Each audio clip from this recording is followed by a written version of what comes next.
One interesting aspect of history that Henry Louis Gates Jr. and others draw to our attention is the idea that Africa enjoyed a glorious golden age during the period when Europe was still struggling to survive the Middle Ages. Starting from around year 1000 and up until the 1600s, Africa was blooming because the continent was enjoying a period of commercial expansion, wealth, prosperity, the founding of powerful empires, and the building of new cities. This episode will look at one of the earliest of the great sub-Saharan kingdoms. Welcome to the Sankofa Pan-African series. Please subscribe if you've not done so, and click on your notification button, and then don't forget to share our videos in order to help keep us going. Thank you. Now, in Western Africa, the earliest empire of note is Ghana. Most accounts of this empire dates it back to about 4th century AD, because very little is known about its early political history. However, it is believed that due to the availability of camels, Berber-speaking people were able to cross the Sahara Desert from the northern parts of the continent. They traveled in caravans, following trade routes that were later described by Arabic writers, who recorded very minute details of the routes that they took. Now, gold from the western and central Sudan was the area that was at that time, the large area that was known as Western Sudan, was the main commodity which the Berbers were after.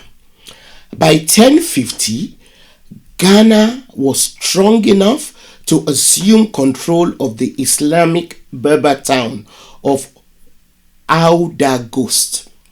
The traffic in gold was big because it was needed to make coins in the Mediterranean. Now, the rise in the gold trade is tied to the rise of the Soninke Empire of Ghana. The Soninke, sometimes called Sarakole, Serakule, or Serahuli, are an ancient West African ethnic group who are believed to be ancestors of the much larger Mande group. The Soninke are now part of the Mande. The Soninkes are the founders of ancient Ghana,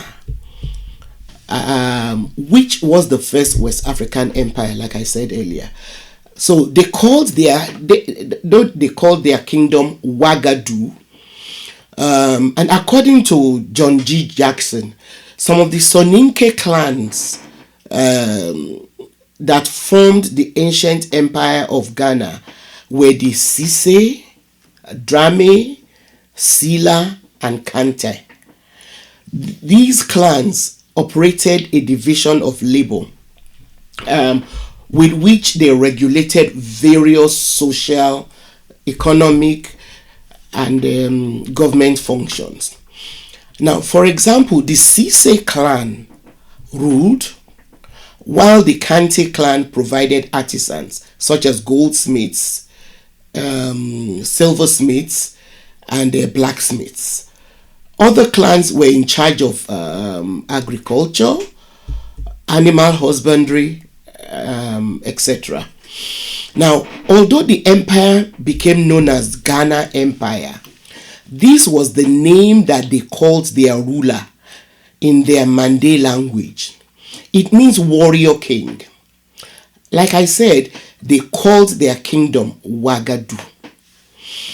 The kingdom grew into an empire by annexing lands around it because it possessed weapons and tools which made it more advanced than its neighbors. The name Ghana became associated with the empire as the fame of its emperors and warrior kings grew. And so the name Ghana then became synonymous with the empire. So the rulers of Ghana also served as the commander of the army. However, when he died, he could not be succeeded by his son.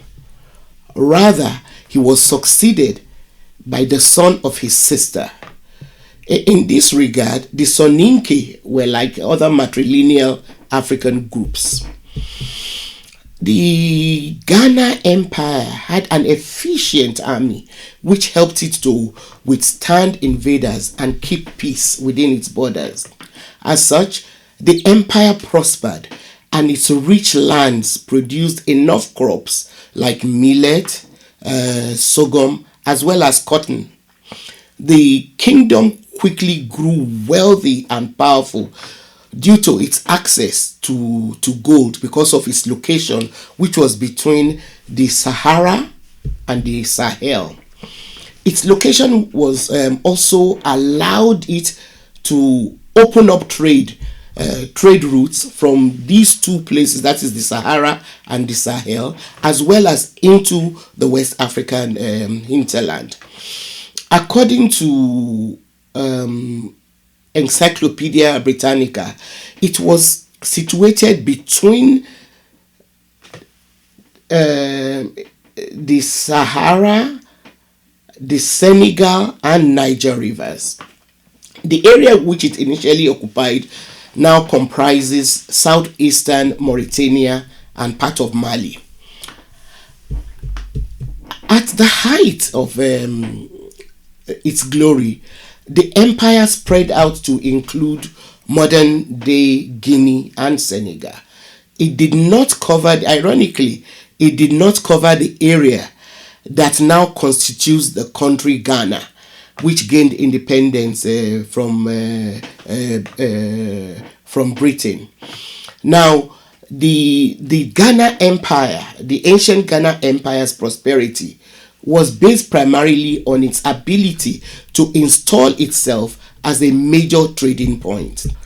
Trading caravans from North Africa brought various commodities to exchange for metal artifacts, cotton cloth, and well-finished leather goods. Jackson illustrates how well established the production of these goods were in Ghana by pointing to the misnamed Moroccan leather, which was highly sought after by the Moors, but was actually made in this West African empire. And interestingly, the empire did not even produce the two most important commodities on which its wealth was based. Ghana's wealth came from serving as a major trading post for salt and gold, but it did not produce either of them. Kumbi, the capital of the empire, was located strategically enough so that traders from areas north of the Sahara Desert who had an abundance of salt could trade it there in Kumbi for gold from an area called Wangara, which had rich gold mines. The traders of the empire served as middlemen and paid taxes to the government for their trade. John G. Jackson also provides a very vivid and interesting account of the way this lucrative trade, which took the form of a silent or dumb barter, was conducted. According to him, North African merchants who had salt and other goods to trade for gold would go to the ancient empire of Ghana, and the traders from the empire who served as middlemen would escort them and their goods to a riverbank close to the gold mines. The exact location of the mines was a very shrewdly kept secret from the traders. When the Ghanaian middlemen arrived at the river bank with the North African traders, They would deposit the goods, and they had in individual heaps. Then drums would be beaten to inform the miners who had gold that they were ready to do business. The middlemen would then escort the North Africans away from the location.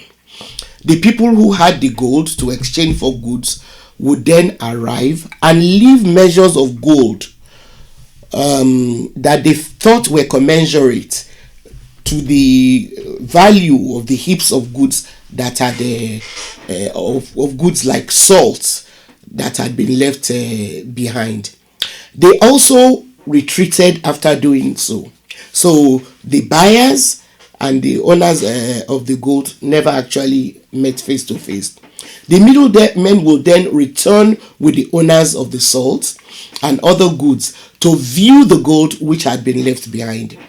If they were satisfied with the quantities of gold left, they would gather the gold, and drums would be beaten to indicate their acceptance, and also to let the gold merchants know that they should come for the goods.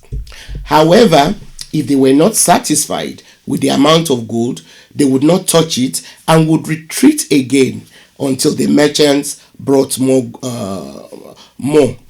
Now, traders with all kinds of goods, including wheat, sheep, cattle, honey, various dried fruits, etc., brought them to Kumbi to exchange for gold.